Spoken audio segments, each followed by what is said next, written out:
déclarer l'état d'urgence sanitaire sur tout le territoire québécois. And just like that, Quebecers' lives changed. Horacio Arruda was at the center of that change as Quebec's public health director. Ça fait plaisir. We sat down with Dr. Arruda to go back in time and find out what he would do differently. This is the question that I'm always asked. Any decision was not taken at the corner of a table.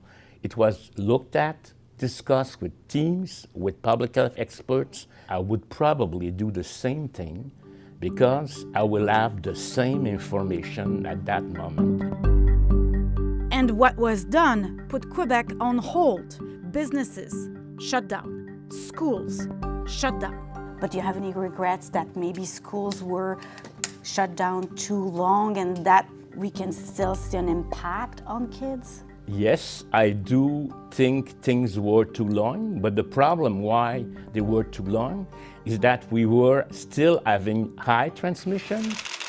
In the first months of the COVID-19 crisis, Premier François Legault, his health minister Daniel Mécan, and Arruda held a press conference every day at 1 p.m. It's during those press conferences that Horacio Arruda became a media darling.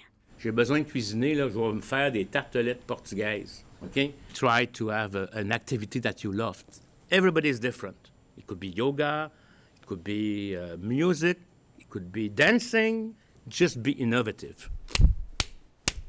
Ben là, vous allez avoir un plateau. I really try to give the information, but also give tools to people to lower their stress about the situation. But at times, for Dr. Arruda, avoiding stress wasn't the main priority. We must save lives. That's a life-threatening aspect. And we have also a healthcare system which is fragile and needs to be maintaining the capacity to treat the emergencies.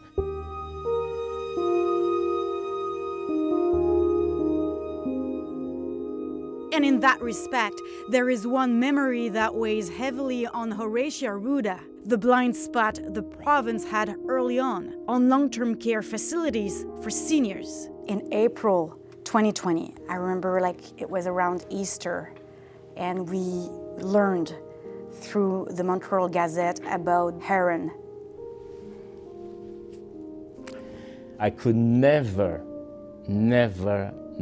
imagine that somebody would die in a CHSLD like this with no care. From that moment, some inside the Quebec government have since acknowledged that an element of doubt remained within every decision. And some tough ones had to be made, including curfews over the next 2 years. The last being at the end of 2021, when the Omicron wave hit, putting tremendous pressure again on the healthcare system. Quebec was seen as one of the strictest of Canadian provinces, but Arruda still stands by those measures. The curfew has also the effect of making people understand that's very serious. That is still very serious, what is going on. But when your series of measures are not working, curfew is helping a lot. But it was after that last curfew that Dr. Arruda felt he had to resign, with pressure mounting on the government to open up. I was not looking for that popularity. People could perhaps think that I was looking for that, and I always try to focus on my job and not on those effects. But it happened. But I knew it will stop one day. Do you have the impression that we are better prepared for another crisis? Are we ready?